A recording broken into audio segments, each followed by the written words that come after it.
Good evening, and welcome to the Song of Urania, a podcast about the history of astronomy from antiquity to the present, with new episodes every full moon, or thereabouts. My name is Joe Antonini. Last month, we took a little detour from the overall narrative of ancient Greek astronomy and looked at one of the most remarkable artifacts from antiquity, the Antikythera mechanism. But prior to that digression, we had left off talking about Hipparchus and all the wonderful discoveries he made in the 2nd century BC. So I will pick things up from right where we left them. But believe it or not, after Hipparchus's work in the 2nd century BC, we can more or less skip over the next 300 years. In all that time, there were essentially no new developments in astronomy. Not so long ago, back in the classical era, it seemed that there was someone of note to talk about every decade or two, but now Greek civilization has been brought to such a low point that 3 centuries can pass without really making a mark on the oldest science. If this were a shorter series on the history of astronomy, I would be justified in just skipping straight ahead from Hipparchus to Ptolemy. But devoted listeners to this podcast should know by now that it is not in the character of this podcast to just skip over 300 years without saying at least a little about what happened in between and why there is so little to talk about from this period. But before we really get into that particular puzzle, there are a couple of loose ends I want to tie up in Hellenistic era astronomy. In particular, I wanted to mention Conon of Samos and Aglaonike. I should have mentioned Conon of Samos a few episodes back because he lived right during the middle of the 3rd century BC, so he predated Apollonius of Perga by about 50 years and was probably a little younger than Aristarchus. His serious astronomical work was in a series of 7 books called De Astrologica, but in a tale you are by now well familiar with, it does not survive. All we know is that he wrote about solar eclipses, possibly by collecting Egyptian records and possibly observing some himself. But the reason I bring up Conon of Samos is that he is also the subject of a rather charming story about the constellation Coma Berenices and how it got its name, and I just couldn't pass it up. As his name implies, Conon of Samos was born in Samos, but just like a great number of his countrymen like Pythagoras and Aristarchus, he ultimately moved away and set up shop in a more vibrant intellectual climate, in this case, Alexandria. Conon must have had quite a strong reputation as an astronomer because he was appointed to the position of court astronomer in Ptolemy III's court. Now, I talked a little bit about the great power politics in the region 2 episodes ago when I was talking about the geopolitical situation of the city of Rhodes. You may recall that after Alexander the Great had died, his empire fractured, and his generals seized whatever regions they could and set up their own splinter states of larger or smaller sizes.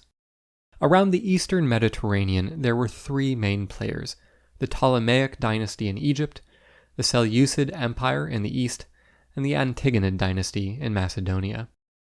In the centuries after Alexander's death, these empires were at each other's throats and went to war on a regular basis. During the time that Conon of Samos was the court astronomer to Ptolemy III, the Ptolemaic kingdom once again went to war with the Seleucid Empire in what is called the Third Syrian War, and though they didn't know it at the time, at this point they were only halfway through the total of 6 Syrian wars that these 2 empires fought. Ptolemy III was married to a woman named Berenike II, which gets anglicized to Bernice. They were technically related. Her grandmother married Ptolemy III's grandfather, which would make them second cousins, but only by marriage, not by blood. Later on, more salacious stories had it that they were brother and sister, though either way, Egyptian high society was fairly sanguine about consanguinity. At any rate, the marriage of Berenike II to Ptolemy III was evidently a happy one, which was a historical rarity among the powerful. When Ptolemy III had to ship off to war in Syria, Berenike II was so distraught at the prospect of her husband being in harm's way that she made a sacrifice to the gods. But rather than making the usual sacrifice of bulls, she decided to make a more radical offering. She cut off her hair, apparently shaving herself bald, and placed her hair in the temple to Arsinoe Aphrodite to beseech the gods for her husband's safe return. Now, the stories as to what happened next differ in their timing. Some say it was the next day, others say it was a good while later. But at some point, the queen's hair disappeared from the temple. Furious, not only that it was embarrassing that someone had apparently stolen the queen's hair, but also that this might ruin the offering she had made and put her husband in peril, the queen brought together all the court officials and demanded answers for what had happened. Among them was the court astronomer, Conan of Samos. Probably to the great relief of everyone else in the room, Conan was quick on his feet and immediately explained that Aphrodite had been so pleased with the queen's offering that she had taken it and placed it in the sky to be honored through the ages. Henceforth, a patch of stars between Boötes and Leo has been known as Coma Berenices, or Bernice's hair. This story was quite popular in the ancient world, and it was almost certainly encouraged by the Egyptian state as a kind of propaganda, as it made Berenices II look quite good. It emphasized the devotion of the queen to her husband, her piety, and, above all, her favor with the gods. Official depictions of Berenices II often represented her with a shaved head to allude to this story, and later Roman poets set the story in verse, which is how it has survived to us today. A moral we might take from the story today is that sometimes it is not sufficient for an astronomer to know astronomy. Sometimes an astronomer must have a certain, shall we say, creativity as well. So that is Conan of Samos. The last astronomer of the Hellenistic era I wanted to briefly mention, and then I promise we will move on to the Roman era for real, is Aglaonike, who was active in the late 2nd century or early 1st century BC. She is remarkable for being one of the very few astronomers of the ancient world who was a she. Over the course of our tour of Greek astronomy, we've come across a couple of philosophers who thought it worthwhile to teach philosophy to women, Pythagoras and Epicurus being among some of the more prominent. But even then, their female students by and large went unnamed. Or at least, the few that are named have nowhere near the prominence as some of their male students do. Now, it seems that the historical records of Aglaonike's work have been rather colored by the fact that she was a woman, which makes it unfortunately hard to get at what exactly it was that she did. Many of the representations make her out to be a kind of witch, and she was in particular known for her ability to make the moon disappear from the sky. But a more realistic interpretation of this is that she may have been able to predict the occurrence of lunar eclipses, which was certainly possible to do given the state of Greek astronomy at that point. But it's not known to what extent the more magical elements of her work were embraced by her or imposed on her by authors writing about her. As I'll talk about later on in this episode when I get to Ptolemy, the modern rigorous separation between the sciences like astronomy, physics, chemistry, and sorcery, divination, and magic did not exist in the ancient world. So while we would think it strange that someone would go about hard-headed astronomical predictions of lunar eclipses on the one hand, and then try their hand at sorcery on the other, the ancients had no such hang-ups. Well, with that, I promise you that we are officially finished with the astronomy of the Hellenistic era of ancient Greece. Way back, when we started our journey through Greek astronomy, I said that historians generally divide the history of ancient Greece into 5 periods: the Greek Dark Ages, the Archaic period, the Classical period, the Hellenistic period, and, last of all, the Roman period. Now, this growing civilization of Rome has been making a few appearances in the last couple of episodes. They had been one out of a number of civilizations over in Italy for many centuries, but around the 2nd century BC, their dominion really started to take off after their defeat of the Carthaginians in the Punic Wars, and they subsequently began encroaching on the kingdoms that had been spun out of Alexander the Great's empire, most notably the Macedonian kingdom. The canonical end to the Hellenistic age and the start of the Roman age is 146 BC, when Rome sacked Corinth and took control of the Greek mainland. But as always, the edges between the eras are a little fuzzy, and it would take more than a century before Rome brought Ptolemaic Egypt under its heel.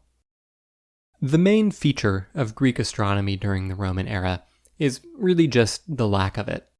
There are really only two figures of note in the whole half millennium of the Roman Empire, Posidonius and, of course, Ptolemy. Posidonius was born at the beginning of the Roman era, about a decade after the sack of Corinth. Posidonius was born in the city of Apamea in Syria. Apamea was a bit of an odd town. It had been founded by one of Alexander the Great's generals, Seleucus, the originator of the Seleucid Empire. Seleucus's purpose in founding the city was as a way to give land to his veterans. In the ancient world, to secure the loyalty of their troops, generals would often promise their soldiers a plot of land that they could call their own if they served in the army for the requisite number of years. If you were born into a poor, landless family in the ancient world, joining up was really your only realistic route to property ownership.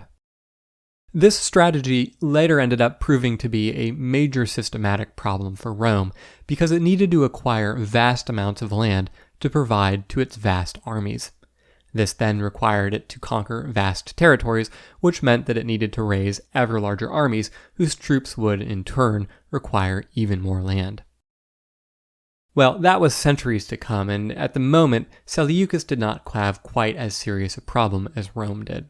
But to give his soldiers land, he had to found a number of cities, and Apamea was one. But because he was plopping down a bunch of Greek soldiers in some conquered territory, the surrounding culture was not really Greek. This was not unusual, of course. The Greeks had colonies all throughout the Mediterranean. Alexandria, the main center of Greek intellectual life during the late Hellenistic era, was really just a small Greek dot in an otherwise culturally foreign country of Egypt. It seems that from his upbringing in a Greek town surrounded by barbarians, Posidonius became interested in the cultural practices of foreign peoples. Now, the standards of cultural anthropology in his day were not quite what they are today, so he was unabashedly ethnocentric. He thought, for example, that the way that the peoples of the Levant went to battle was just ridiculous. He wrote that they go, quote, clutching knives on their belts and filthy rusting spears. They drag behind them donkeys piled high with all manner of wine, food, flutes, and musical instruments, prepared for a party rather than a battle. End quote. Well, Posidonius was very smart, and in his youth moved to Athens to learn at the philosophical schools there, and found that the Stoic school was most to his liking. But sometime when he was in his 30s, he began to travel extensively through the Mediterranean and documented the customs of the peoples he encountered. His writings have become one of the most important sources we have on the society of the Celts, since they were an illiterate people and didn't write anything down about themselves.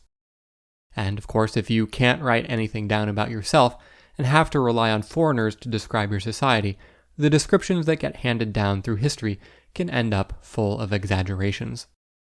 Posidonius, for example, thought that Gaulish women were very beautiful and remarked on their height.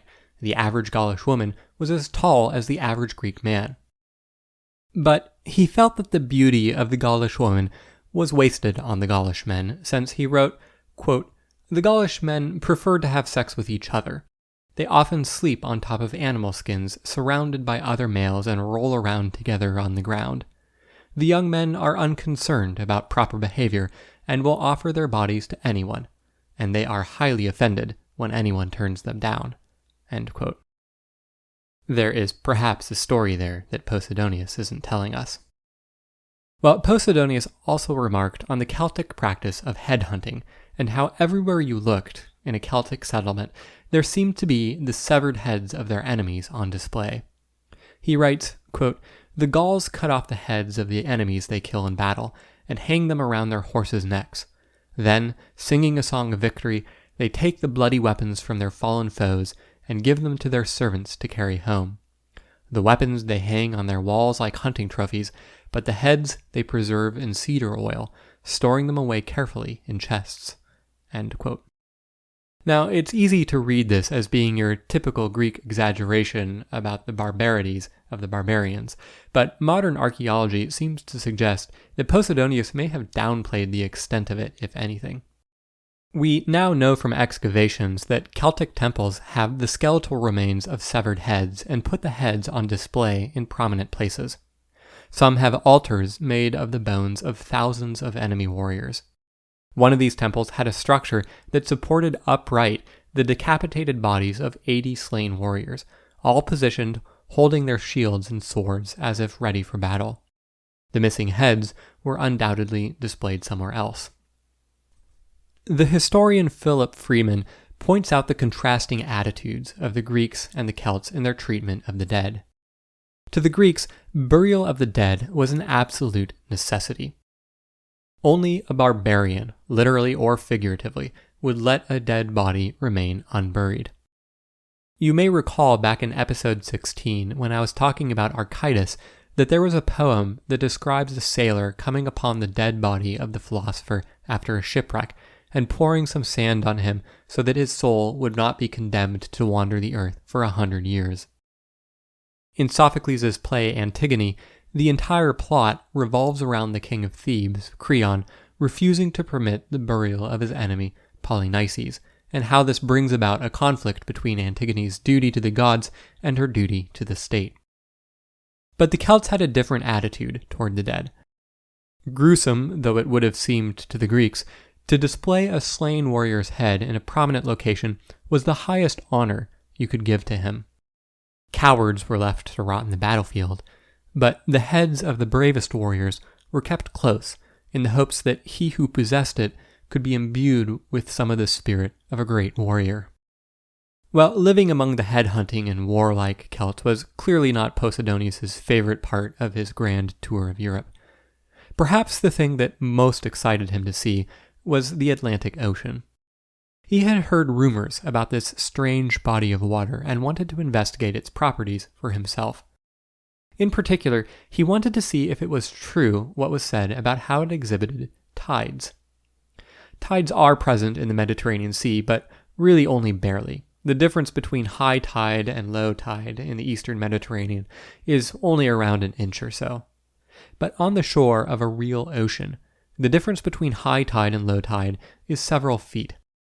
So, for a full month, Posidonius stayed in a house near the ocean in the town of Cadiz on the southern coast of Spain, west of the Strait of Gibraltar. And for that month, he basically did nothing but watch the ocean. He took hourly measurements of the height of the ocean, along with measurements of the position and phase of the moon, and found that the two were related. Honestly, it must have been the most relaxing scientific investigation in history. From his observations, Posidonius concluded that there was an intimate connection between the moon and the tides. Now, he was not the first to suggest such a connection, but he was the first who had the data to back it up. Well, Posidonius' travels eventually came to an end, and he ended up settling in Rhodes and became the head of the Stoic school there, ultimately earning for himself the reputation of being the most learned man of his day, and students traveled far and wide to learn at his school. Among his students were none other than Pompey and Cicero. Well, in addition to his study of the tides, Posidonius also measured the size of the Earth and the size of the Sun. His measurement of the size of the Earth was similar to the ideas we have heard before. He noted that at Rhodes, the star Canopus would only ever peak just above the horizon, but in Alexandria, it would get up to 7.5 degrees above the horizon. Alexandria was more or less due south from Rhodes, and he estimated that they were about 5,000 stades apart. From this, he was able to calculate the circumference of the Earth to be 240,000 stades, only about 6% too small from its true value. Unfortunately for Posidonius, his measurement wasn't quite as accurate as Eratosthenes' was. Eratosthenes, you might recall, got within 1% of the true value. But Eratosthenes also seems to have gotten lucky, and made a couple of mistakes that happened to almost exactly cancel each other out. Well, Posidonius also got fairly lucky because he too made two errors. Canopus isn't exactly on the horizon in Rhodes, it's more like a degree above it, and the distance is also shorter than he assumed. But these two mistakes ended up partially canceling out, just not quite as perfectly as they had done for Eratosthenes. Nevertheless, Posidonius' measurement was a good indication of the state of Greek science of the day, and how not only was the spherical shape of the Earth by this point a settled question, but the approximate size of the Earth was well known as well. To estimate the size of the Sun, Posidonius also did something similar, as Eratosthenes had done. You might remember that Eratosthenes had noticed that in the Egyptian town of Syene, the sun cast no shadows on the summer solstice. Posidonius made an even stronger assumption than this, and claimed that this was true in a region around the city with a diameter of 300 stades, or about 47 kilometers. Where Posidonius got this information we do not know, but he argued that this implies that some part of the sun is directly above every part of this 300-stade region around Syene. This means that you can then draw a cone from the center of the Earth through this circle around Syene out to the Sun. If you know the size of the Earth and the distance to the Sun, this would then tell you the size of the Sun. Now, lucky for Posidonius, he already had a measurement of the size of the Earth on hand, but he didn't actually use it. He instead used a value of 300,000 stades, rather than the 240,000 that he had earlier measured. He probably did this to keep the numbers nice and round, but it also does suggest that he probably wasn't super confident in his own results. Well, what about the second part? He also needed to know the distance to the Sun. For this, he just assumed that the distance to the Sun was 10,000 times the radius of the Earth. The only basis for this assumption was that Archimedes had made the same assumption in the sand reckoner when he was trying to estimate how many grains of sand could fit into the universe. But Archimedes, in turn, had no real basis for this assumption. So, with no real justification, Posidonius just assumed that the Sun was 10,000 times farther away than the radius of the Earth, and ended up with the diameter of the Sun being 3 million stades.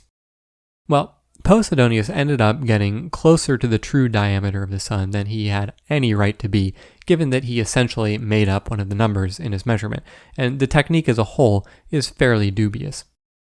His value of 3 million stades would correspond to a diameter of about 500,000 kilometers, which is less than a factor of 3 smaller than its modern value of 1.4 million kilometers. Not bad for being, in effect, a blind guess.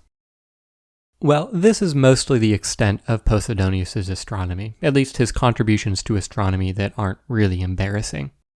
He also did make an estimate of the distance to the moon, but it relies on even sketchier arguments, if you can believe it.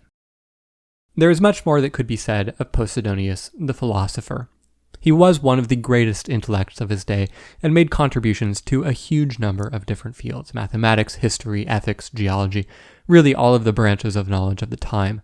But we must move on to explore the rest of the vast wasteland that is Greek astronomy during the Roman era. After Posidonius died around 50 BC, there are really no astronomers of note for about 2 centuries. Now, I don't want to mislead you with the impression that there was no astronomy at all in the intervening 2 centuries. That is certainly not the case. We have various artifacts that show that astronomy was indeed still practiced throughout this time. There are star charts, almanacs were drawn up, and after all, people still needed to keep track of the calendar. There are some physical artifacts like celestial globes, which were probably used to teach astronomy. And of course, horoscopes from the time survive as well. But there just wasn't really anything new here. The astronomers of this period seem to have just been following the techniques developed by earlier astronomers and developed no new techniques of their own. As a consequence, very few of their names survive. Ptolemy records that an astronomer named Agrippa observed an occultation of the Pleiades by the moon in 92 AD, but other than that, nothing about this fellow is known. Ptolemy also says that Menelaus of Alexandria observed occultations of the stars Spica and Acrab by the moon when he was in Rome in 98 AD. We know a little more about the work of Menelaus since he developed the mathematics of spherical geometry in a book called Spherica, which does survive. Although his motivation for studying spherical geometry was its application to astronomy, today he is more remembered as a mathematician than an astronomer. All that said, while it appears that the astronomers of this period could do the basic things which were required of their job, generate almanacs, predict lunar eclipses, update the calendar, and so forth, some of the more cutting-edge discoveries from earlier times had gotten a bit garbled. In particular, Hipparchus's discovery of the precession of the equinoxes seems to have either been misunderstood, disbelieved, or ignored by many subsequent astronomers. Hipparchus had claimed that the position of the vernal equinox drifts westward at a rate of more than a degree per century. But other astronomers, left nameless in the sources, instead said that the location of the equinoxes oscillates. It drifts westward over the course of 640 years, and then it turns around and goes back the other way for another 640 years. And in particular, they said that the precession had reversed itself in the year 158 BC. Now, how they came up with this bizarre theory requires a bit of speculation, but needless to say, they don't come out looking too good. What probably happened is that long ago, Eudoxus had placed the location of the vernal equinox 8 degrees into the constellation Aries, since this was consistent with the way that the Babylonians had marked the signs of the zodiac. Remember that in the ancient world, the locations of the constellations were not as precisely determined as they are today. Much later, Pliny had done the same thing and put the vernal equinox 8 degrees into the constellation Aries. But, midway in between these two, Hipparchus had put the location of the vernal equinox at the beginning of the constellation of Aries, not 8 degrees in. So, probably some astronomers saw this variation and assumed that it implied that the locations of the equinoxes oscillated about, with the reversal occurring around the time that Hipparchus was active. The problem, though, is that the boundaries of the zodiac were just not well defined in the sky. Their location was set by the location of the equinoxes, not the other way around. Hipparchus had just used a different convention than earlier and later astronomers, so this 8-degree discrepancy was unrelated to the true precession of the equinoxes. And so, with that, we can just hop lightly over a period of about 200 years and arrive at the last major figure in Greek astronomy, Claudius Ptolemy. In terms of the longevity of his influence, it's hard to find any other scientist throughout history who beats Ptolemy. The model of planetary motions that Ptolemy proposed stood virtually unchanged and unchallenged for nearly 1,500 years. He and Plato were the only two figures out of the dozens I have discussed in the history of Greek astronomy whose works were continually read, commented upon, and taught, maybe excepting Homer and Hesiod if we're going to be generous and count them as astronomers. So, it's sad to say that for such an influential astronomer, we know next to nothing about him personally. His reputation stands on the weight of his work alone. For all intents and purposes, Ptolemy is simply the author of the Almagest and the Tetrabiblos, and nothing more. We can infer that he lived in the 2nd century AD based on the dates of some observations he records in the Almagest. His first observation was in 127 AD, and his last was in 150, and he made his observations in Alexandria, so it's assumed that that's where he lived. Given that his name was Ptolemy and lived in Alexandria, you might suppose that he was a member of the Ptolemaic dynasty, and some later medieval scholars did make this assumption, but there is no evidence for it. He was probably a Roman citizen, since Claudius is a Roman name, and his family had probably been Roman citizens for several generations, since oftentimes families would take as a Roman name the name of the emperor who had extended them citizenship, and Claudius was emperor in the middle of the 1st century AD. Now, you might think that it's a bit unfair of me that I'm including him in with the Greeks rather than showcasing him as the greatest Roman astronomer to ever live. But although he was a Roman citizen, the Romans by this point were no longer as picky as they once had been about extending citizenship to foreigners in conquered lands. So, although legally he was a Roman citizen, culturally he was almost certainly coming out of the Hellenistic tradition. Well, if we can't say much about Ptolemy the man, at least we have much to say about Ptolemy's works. And fortunately, there is a great deal to say there.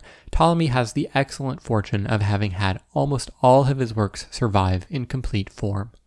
Sometimes it survives in a Latin or Arabic translation rather than the Greek original, and sometimes those translations are of dubious quality, but nevertheless, that's doing head and shoulders better than almost any other figure from antiquity. Ptolemy continues a trend that we've been seeing in that his works are very specialized. Most of the early Greek philosophers I talked about, Pythagoras, Heraclitus, Parmenides, Aristotle, they were interested in just about everything. And of course, everything includes astronomy, so they wrote about astronomy too.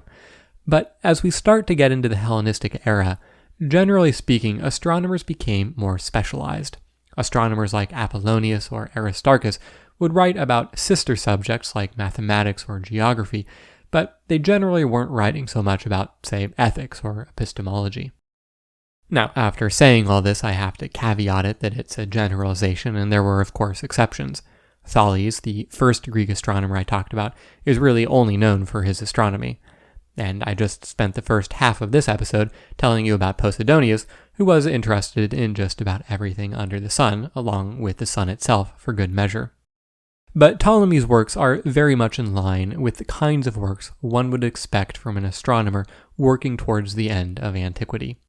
He writes about astronomy, of course, but his other works are on closely related subjects. He wrote a book on optics, a book on geography, and a work on mathematics. To modern eyes, the one work that would seem a little bit out of place is called Harmonicon and concerns itself with music theory. But given the prevailing philosophies of the time, this was not really far outside his domain of expertise. Music theory in ancient Greece was intimately associated with the mathematics of ratios, the main question of the day being how to determine the set of musical intervals that would produce the most harmonious music. But really, there is just one work that Ptolemy is known for, and this is, of course, the Almagest. Really, its original Greek title was Mathematikē Syntaxis, which translates roughly to Mathematical Treatise.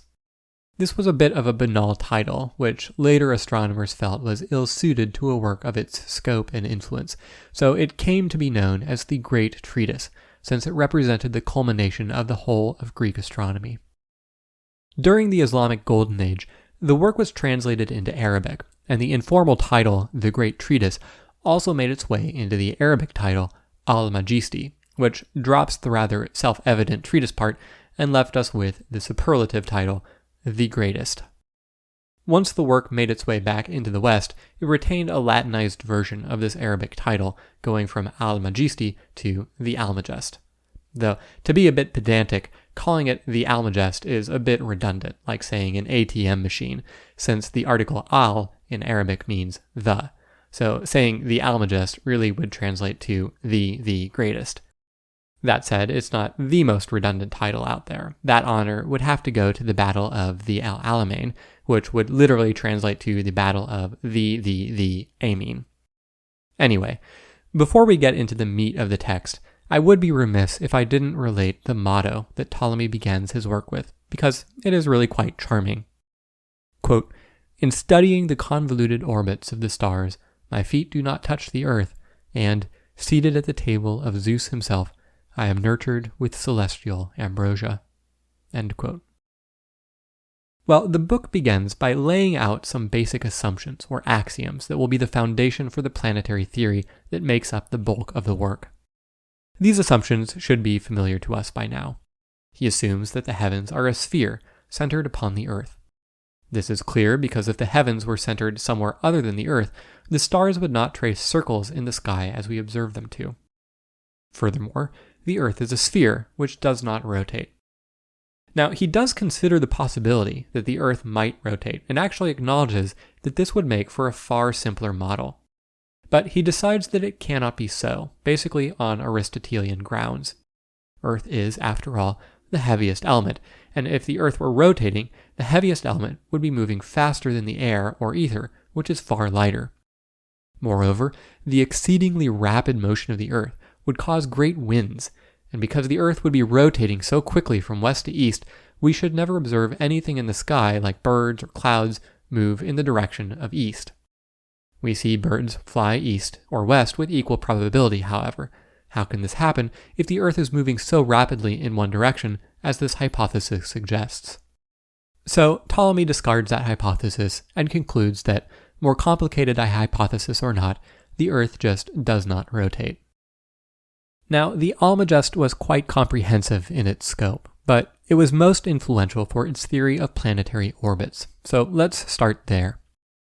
Ptolemy, of course, is closely associated with the theory of epicycles, but as I talked about in episode 20, the theory of epicycles had been around for something like 300 years by this point, perhaps originating with Apollonius of Perga, or perhaps an earlier astronomer. To recap the basic theory of epicycles up until Ptolemy, the idea was that each planet revolved around a little circle called an epicycle, and the center of the epicycle in turn revolved in a great big circle around the Earth, called a deferent. For the superior planets, the period of the motion on the deferent was the sidereal period, and for the inferior planets, it was 1 year. And for all the planets, the motion along the epicycle had a period equal to the synodic period of the planet. This basic theory was really quite good at explaining the main features of the planetary motions. It explained the retrograde motion that was seen about once a year, it predicted the positions of the planets quite well, and it even accounted for other features like the fact that the planets would get brighter at opposition because, according to the epicycle model, they would then be closer to the Earth. But in episode 21, we learned that Hipparchus had noticed a problem with the basic epicycle model. Since everything is moving in perfect circles, the motion should be exactly periodic. But Hipparchus had noticed that the retrograde motion was not quite uniform. Sometimes the planet traveled backwards a different distance. And the time spent in retrograde motion varied as well, not by much, but enough to be noticeable.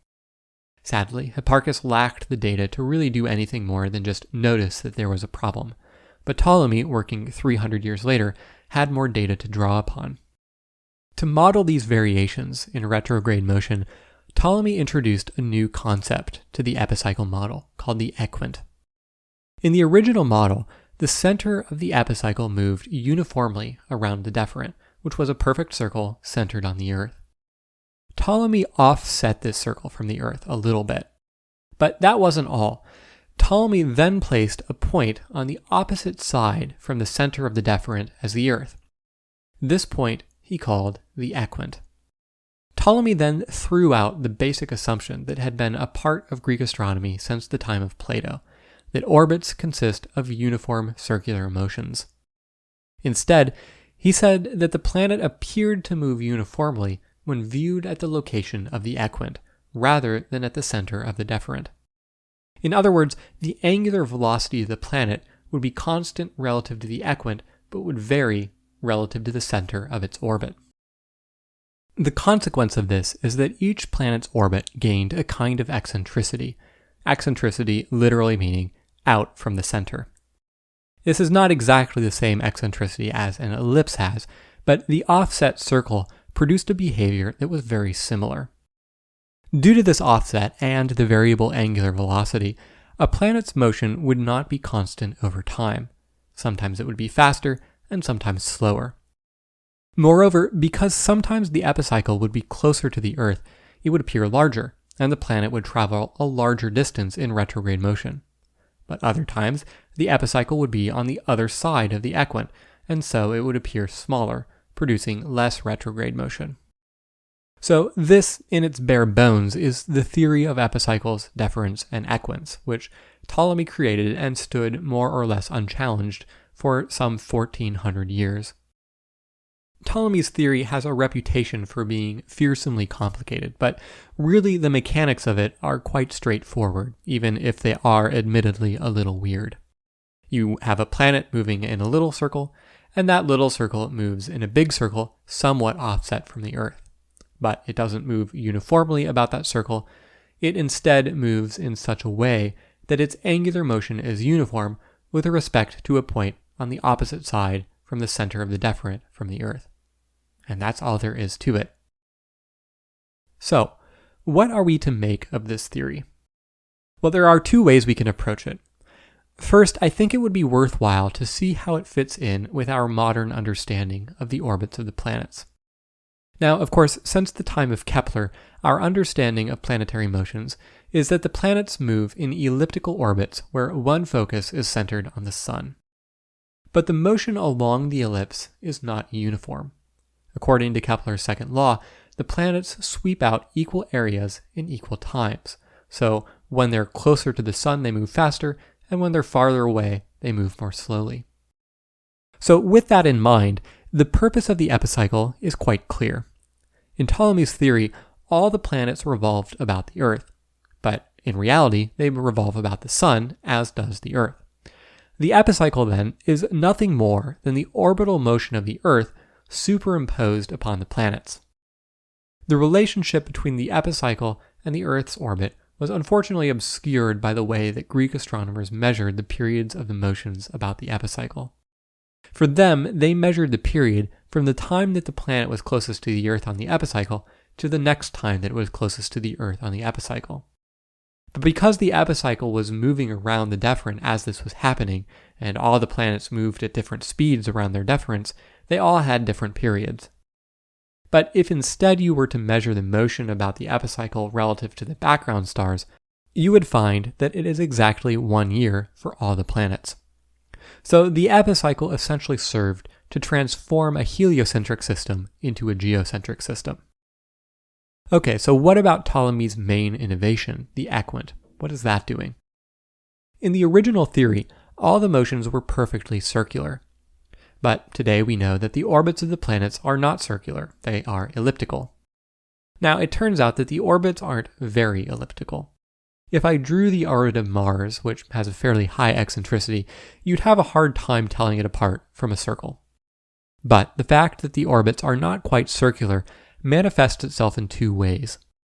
The retrograde motion we see in the superior planets happens when the Earth overtakes a planet in its orbit. But because the orbits are a little elliptical, sometimes the planet is a little closer to Earth, and sometimes it's a little farther away. If it happens to be closer, you'd expect to see more retrograde motion, and if it's farther away, you'd expect to see less. This is pretty well modeled by taking the center of the circle of the planet's orbit and just shifting it a little bit away from the Earth. This then leaves the last part of the theory, the uniform motion about the equant. What's going on there? Well, by shifting the center of the orbit of the planet away from the Earth, we've actually created a reasonable approximation of an elliptical orbit, at least for orbits that aren't too eccentric. Shifting the center away from the Earth now puts the Earth at one of the foci of the ellipse. Now, of course, in reality, the Sun is at one of the two foci, but we have essentially used the epicycle to swap the Earth and the Sun. But what is still unaccounted for is Kepler's second law, namely that the planet does not move uniformly on its orbit. Now, back in school, when you first learned about the planets moving in elliptical orbits and that the Sun was at a focus of the ellipse, you may have wondered, well, an ellipse has two foci. The Sun is at one focus, but what's going on at the other focus? Is there anything special there? Usually the response is that there's nothing special about the second focus. And from a physical perspective, this is true. There's no special gravity or anything at the second focus. But the second focus in an elliptical orbit does have one special property. It turns out that, at least for modest eccentricities, if you sit at the second focus and observe the planet's motion around you, you will see that it is approximately uniform. The math to derive this is a little annoying, but it all falls out of Kepler's laws. At the second focus of an elliptical orbit, the angular velocity of the planet is approximately uniform. So, with this in mind, the purpose of the equant immediately becomes clear. In modern terms, the Earth is at one focus of a planet's elliptical orbit, and the equant is at the other. As such, the orbital motion of the planet is uniform about the equant, not the center of the deferent. So, really rather remarkably for a theory that gets a lot of things fundamentally wrong, Ptolemy's model of planetary motion captures the main features of the true elliptical orbits of the planets. It gets the retrograde motions about right, along with their variations, and it gets the non-uniform motions of the planets about right as well. So this then brings us to the second way we can try to understand Ptolemy's model, through his own eyes. How did Ptolemy manage to come up with this idea? Now, unfortunately, he does not just come out and tell us, but we can kind of reverse engineer how he might have gone about it.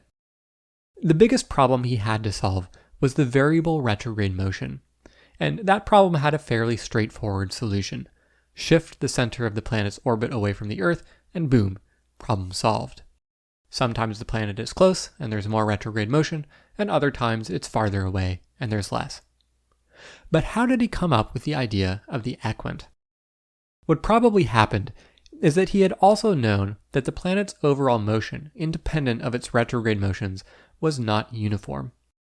Now, once again, there is a simple solution to this. Just shift the planet's circular orbit away from the Earth.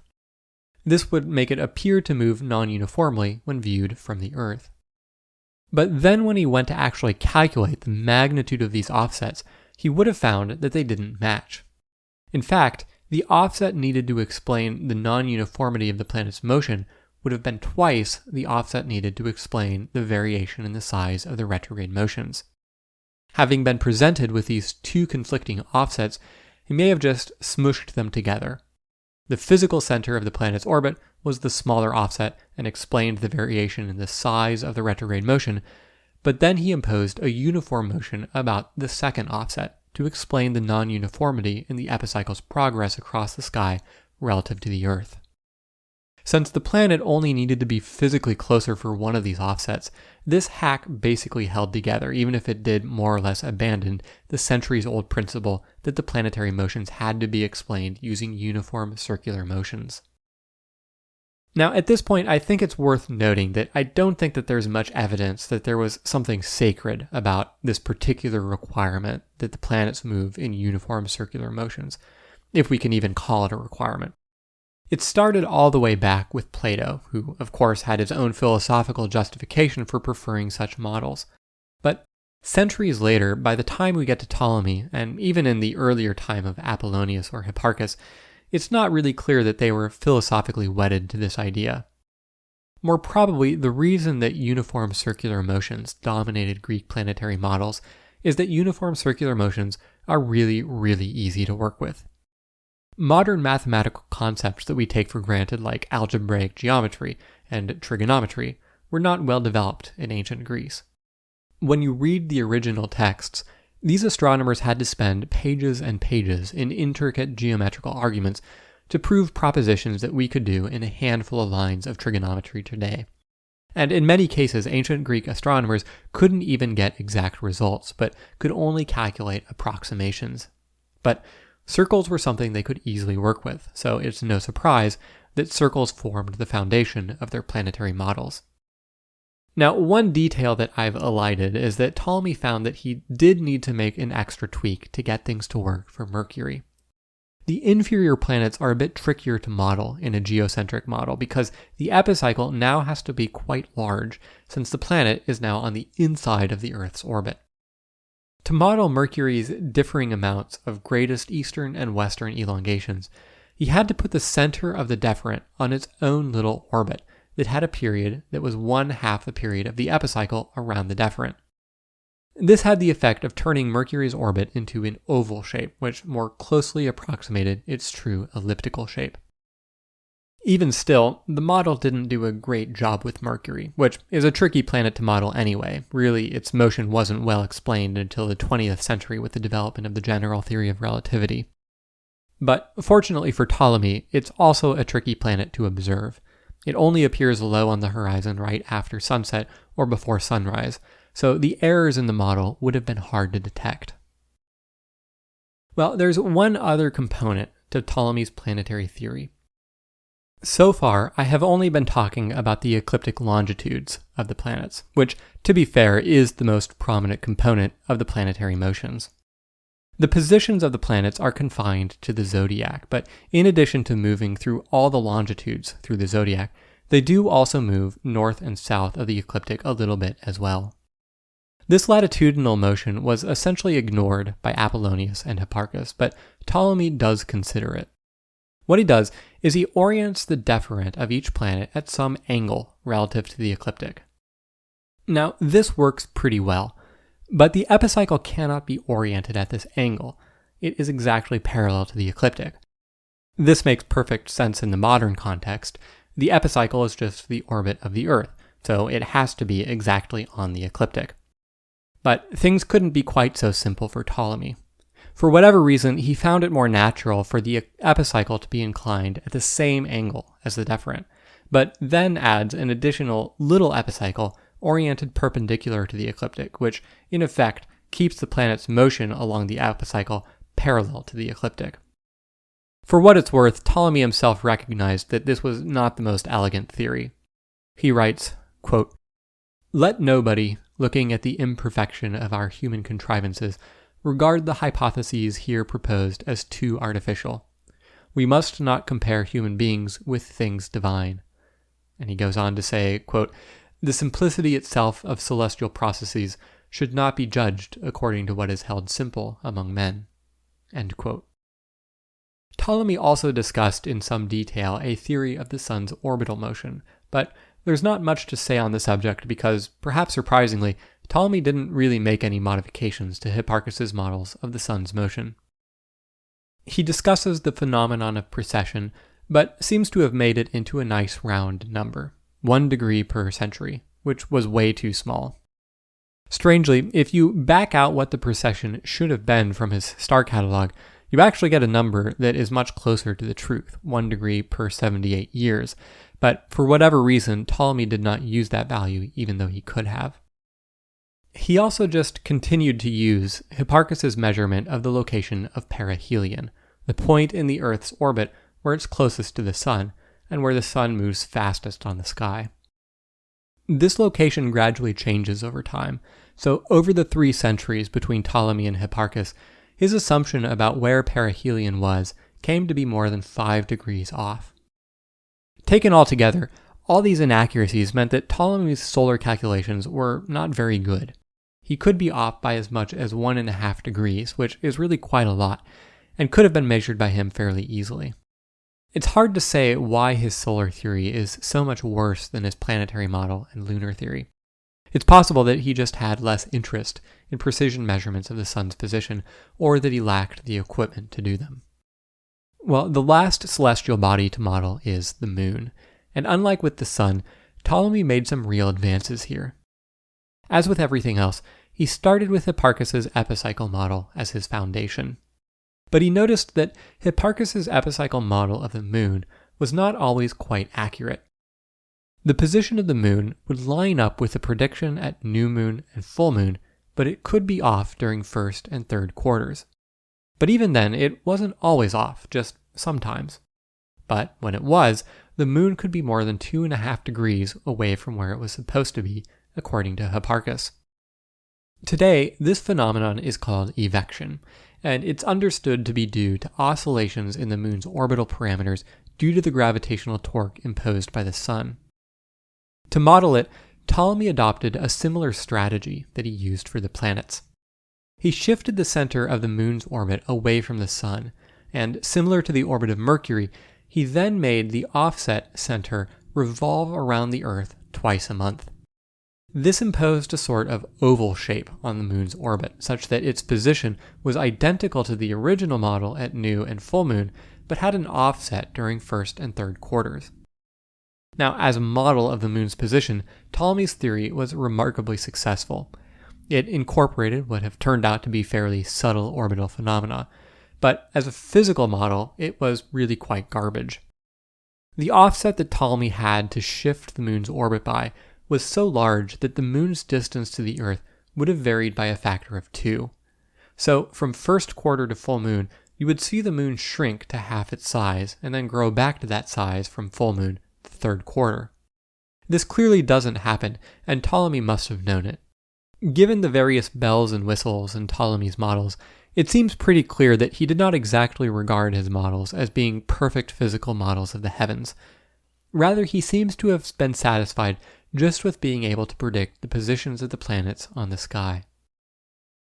So now that we've seen Ptolemy's models for all the motions of the heavenly bodies, it's worth stepping back for a moment and asking why it was that the geocentric model persisted for so long. With the benefit of hindsight, we can see that there were some pretty massive clues lurking in Ptolemy's model that the sun was at the center of things. If he had measured the period of the epicycles, he would have seen that the period of every planet around its epicycle was exactly 1 year, just the same as the period of the sun around the Earth. and that is exactly what you'd expect to see if everything was revolving around the sun. Furthermore, the inclination of the epicycle was different from the inclination of the deferent, and was the same for all the planets. Again, exactly what you'd expect if the Earth was going around the sun. More generally, modeling the changes in the ecliptic latitudes was very difficult to do in his geocentric model. Since the orbits of the planets are inclined relative to a point centered on the sun and not on the Earth, when viewed from the Earth, the whole orbit ends up being offset from the ecliptic. But this offset disappears when the sun is taken as the center of the system. Lastly, the motion of the inferior planets was pretty hard to square with a geocentric theory. If you go and calculate where the center of Venus's epicycle is, you'd find that it is in exactly the same position as the sun itself. So there were plenty of clues that the sun was at the center of things. But many of these clues can really only be appreciated in retrospect. The center of Venus's epicycle was indeed the location of the sun, but just from looking at the parameters of his model, it doesn't seem that Ptolemy noticed that this was the case. It's not obvious.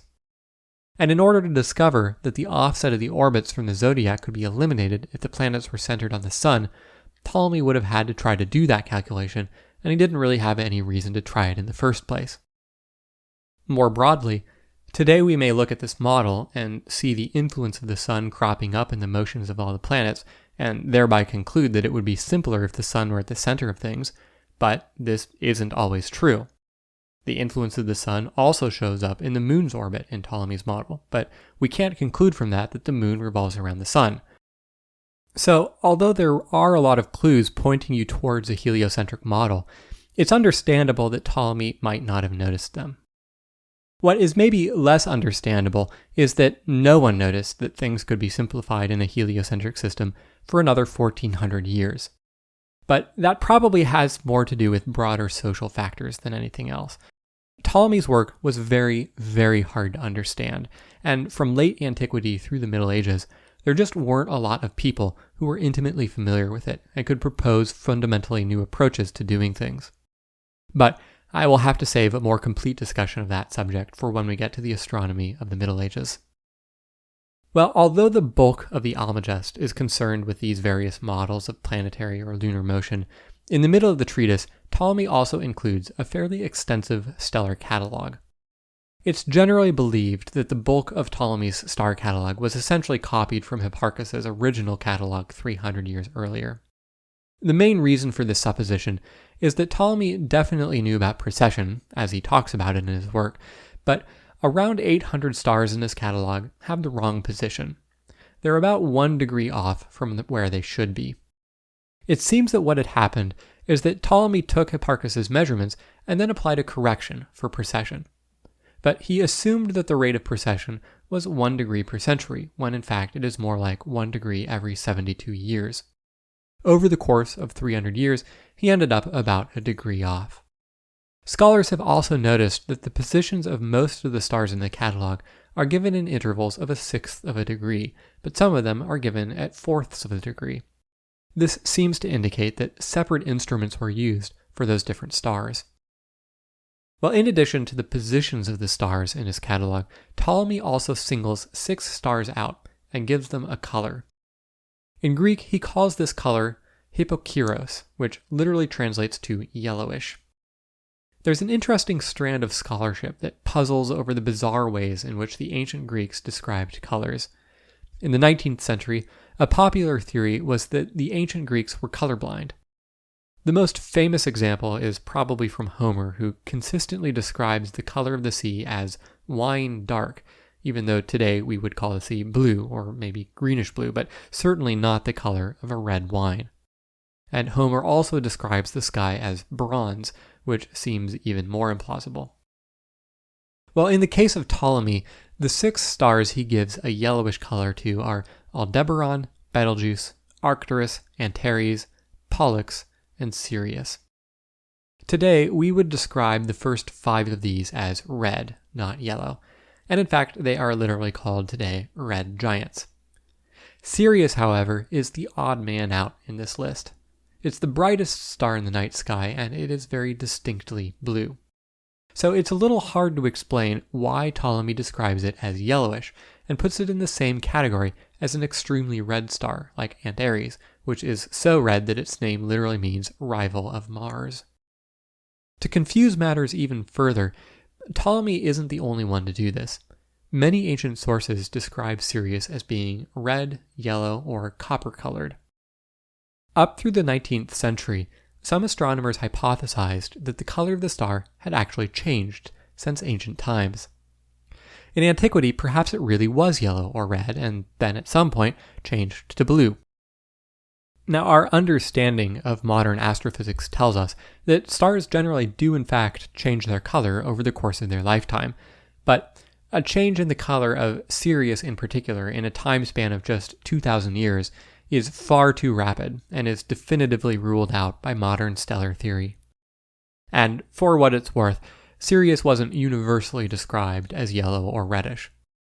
The poet Marcus Manilius described Sirius as azure blue.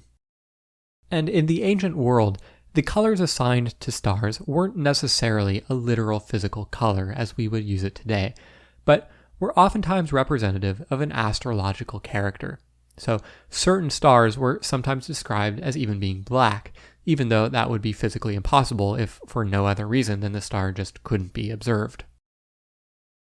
Well, there are a few other bits and bobs in the Almagest. Ptolemy goes through a measurement of the distance to the sun, but it's fairly similar to the technique that Hipparchus used, just a lot more complicated, so it's not really worth going into. The whole book is several hundred pages long and very dense, so I've had to just pick out the highlights from it. Although it never went out of print, so to speak, it's a difficult enough text that it was one of those books that fell into the category of being more admired than read.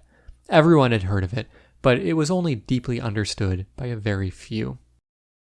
There's one other work of Ptolemy's that's worth commenting on, and this is the Tetrabiblos, written at the end of his life. Tetrabiblos literally means 4 books, which as a title doesn't really tell you very much, except, I guess, to keep going after you've finished the first one.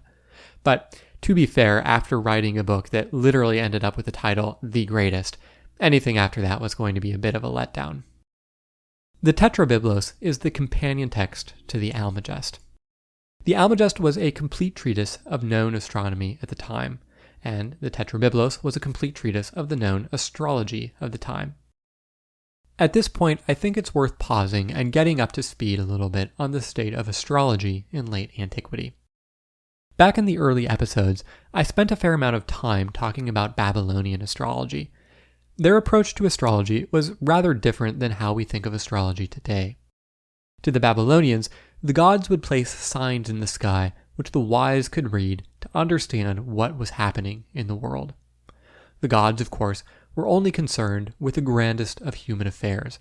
Astrological omens would portend wars, famines, the death of a king, so forth. The gods weren't going to bother putting up a sign in the heavens for a peasant like you. Now, over the course of the Hellenistic era, there was increasing cultural contact between the Greeks and the Babylonians, though by this point they are often called the Chaldeans. One of the results of this was that astrology started to play an increased role in Greek society. But there was a problem with the Babylonian philosophy of astrology. To them, the gods would place a sign in the heavens as an omen of an upcoming event.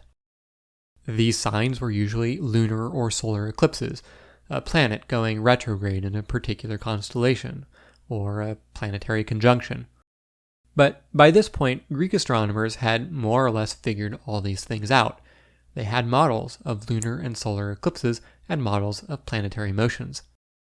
These things couldn't be a sign that the gods placed in the skies because the gods weren't really choosing to do anything at all.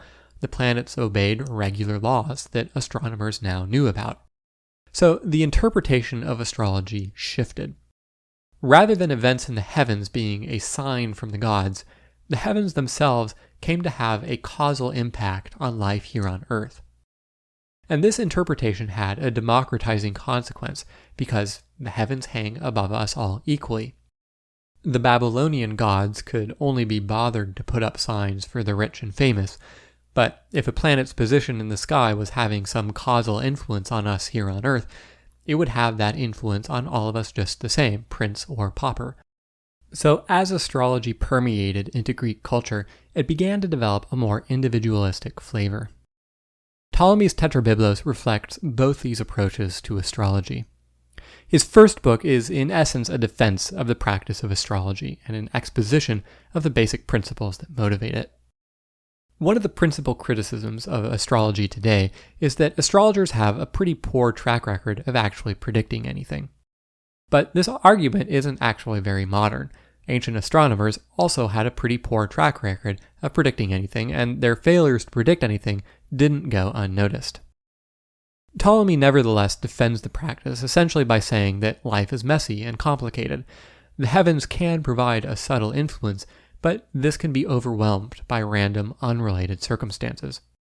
We can predict, for example, that on average June will be warmer than May, but that doesn't rule out the possibility of a cold spell in June.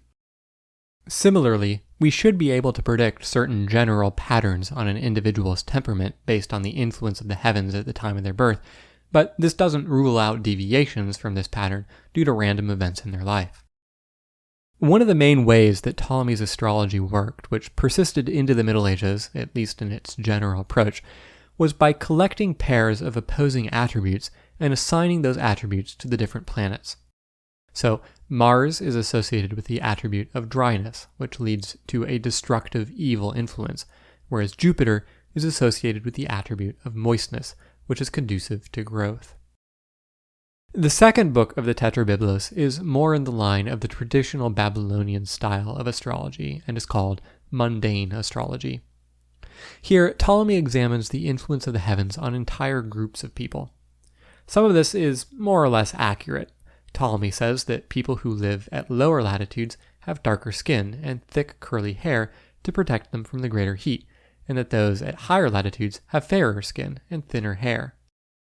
But he also divides the world into 4 quarters, each of which are ruled by varying degrees by different planets. In the northwest, which for Ptolemy included Spain and Britain, the dominant planets were Jupiter and Mars, both of which were masculine and domineering. As a consequence, Ptolemy claimed that these people were independent and martial, and that the men had low regard for relationships with women, perhaps in line with Posidonius' observations in Gaul.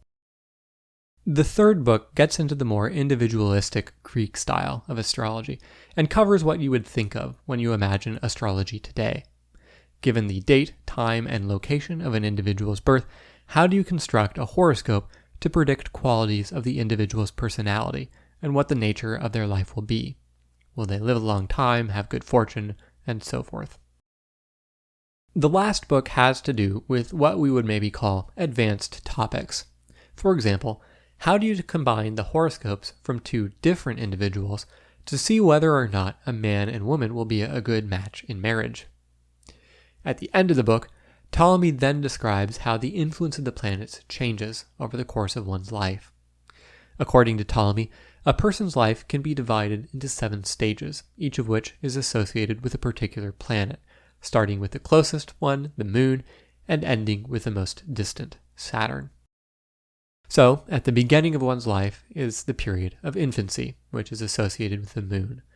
Just as the body rapidly grows in infancy, of all the celestial objects, the Moon is the one that most rapidly grows and wanes. Following infancy is the period of childhood, which is associated with the planet Mercury. Mercury was seen as the lightest and flightiest of the planets, since it's relatively faint and seen to flit back and forth between either side of the sun. In the same way, children run about and are at one moment concerned with one thing, and in the next forget about it and move on to something else. Around puberty, one enters the period of youth, and the dominant influence becomes the planet Venus. Consequently, for the first time, one's thoughts turn to love. After coming of age, one enters the period of young adulthood, where the dominant influence is the sun. Now, one's life is characterized by vigor, work. People start to take you seriously. Then, after a period of about 20 years, one enters late adulthood, where the dominant planet shifts to Mars. Now, one's demeanor becomes more severe. One has certain goals one wants to accomplish in life and realizes that there's not as much time to accomplish them as one would like. Then, around one's mid-50s, one enters into maturity, characterized by Jupiter with the attributes of gravitas and respect. One has achieved a position of authority in the community. And finally, by one's late 60s, one enters into old age, characterized by Saturn, the god of time, and grows slower and weaker. So, with that, we have the zenith of Greek astronomy in the works of Ptolemy. Greek intellectual life trundles on through the Roman era for another couple of centuries before the Western Empire falls, but there are no more Greek astronomers anywhere close to the stature of a Ptolemy or Apollonius, let alone a Hipparchus. Of course, astronomers still existed through this period. There was Porphyry of Tyre and Marcianus Capella, and in fact, many of the authors of the surviving sources on early Greek astronomy lived during late antiquity. And I can't end this episode without at least mentioning the astronomer Hypatia, who edited part of the Almagest and was murdered by a Christian mob. But given that we've spent this episode on the best that Greek astronomy achieved, I want to end this episode on a high note, so the sad story of Hypatia will have to wait for a future episode. But now that after 17 episodes we have finished with Greek astronomy, where will this podcast go next? In the next month, I would like to swing back and catch up with a culture which has rudely butted into the story on Greek astronomy from time to time, namely the Romans. I hope you'll join me then. Until the next full moon, good night and clear skies.